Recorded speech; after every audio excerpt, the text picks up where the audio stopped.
What's happening, sports fans? How you doing? I am Kendrick, the sports guy. Good day to you. And Minnesota Lynx star player Napheesa Collier had a whole lot to say during her exit interview about the leadership at the WNBA, in particular Commissioner Cathy Englebert. And let's just say these negotiations are going to be intense.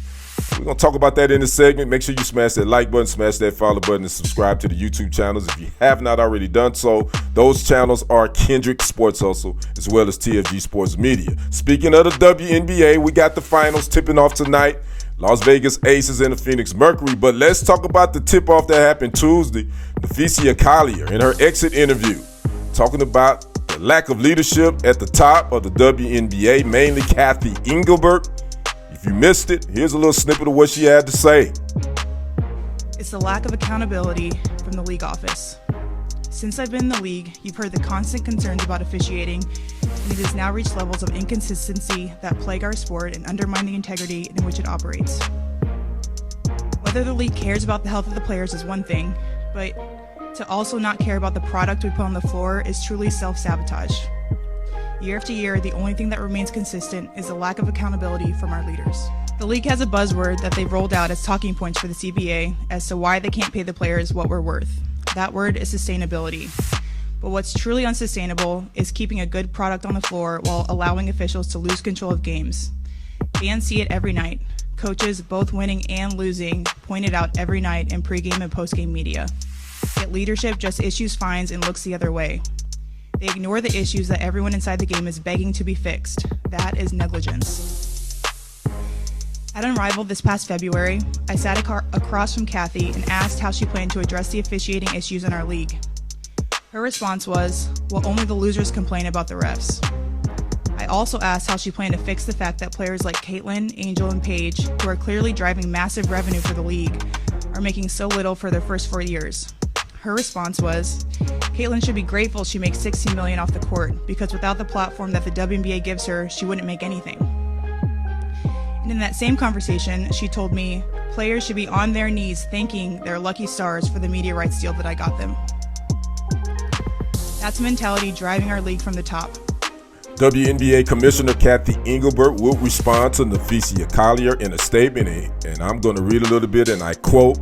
She says, I am disheartened by how Napheesa characterized our conversations and league leadership, but even when our perspectives differ, my commitment to the players and to this work will not waver, end quote. Again, that was a statement, just a little bit of what Cathy Englebert will respond to Napheesa Collier's situation when it comes to lack of leadership. Now, one thing I noticed in that statement, Englebert did not deny she said what she said about Caitlin Clark should be happy she has a platform just because she plays in the WNBA, and that all WNBA players should be happy for this platform for that. But she didn't deny that she said that, and Napheesa Collier said that, yeah, she said it to my face and she didn't like it. So a lot of the WNBA players, the star players, have supported Napheesa Collier, who, by the way, is the vice president of the WNBA Players Association.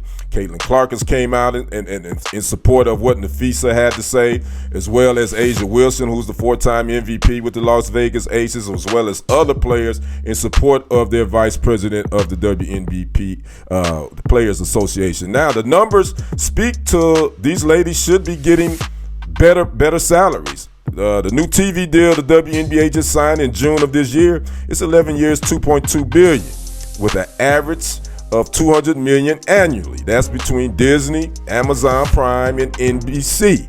That's the largest in women's sports history. Now, their ratings, you probably saying, well, what's their ratings? Well, their numbers are up across the board from 2024. They have an average viewership of 969,000 viewers. Again, that's up from 3%. That's up 3% from last year. ESPN, ABC televised 25 of the WNBA games. They averaged 1.3 million viewers. That's up 6% from 2024. And CBS, they aired 9 WNBA games. They had an average viewership of 1.27 million, and that is up 16%. So all the things are pointing up, but a lot of the things dealing with leadership for the WNBA is pointing down. Napheesa Collier said that we deserve better. And again, CBA negotiations have begun. They got until the end of October 31st, to come to a deal, that is the players union as well as the ownership and the leadership of the WNBA, or there could be a lockout. Could possibly be a lockout. So we're going to see what these ladies get. I think they deserve increase in salary. The average player in the WNBA is making $66,000 for players with fewer than 3 years. Players with more than 3 years of service, they're making an average salary of $78,000, and then an average base salary of $102,000, a supermax salary of $249,000, and that's the escalator, that's the scale that they have. So again, all these ladies are wanting is a fair share of the revenue. They just want a bigger percentage of the sharing of the revenue, especially now that the WNBA has this new television deal. I think that's only fair, considering what numbers that they have. And you can say what you want. You may not like the WNBA, you may not watch, but the viewership is up. The interest has increased due to the Caitlin Clark effect. I said, yeah, she definitely has brought the casual viewer to women's basketball. Angel Reese, all the rest of those players, they were part of it, but it's definitely Caitlin Clark. Again, I watch the WNBA. I'm a big fan of Asia Wilson and all the other players, but I have to say, you have to admit, Caitlin Clark has brought numbers to the table, and she's brought it for all these women to be able to get a bigger piece of the pie. So we're going to see with these CBA negotiations. So if that doesn't help, well, heck, Napheesa Collier is the co-founder of Unrivaled, the 3-on-3 women's basketball league, where the average salary for their women there is $220K.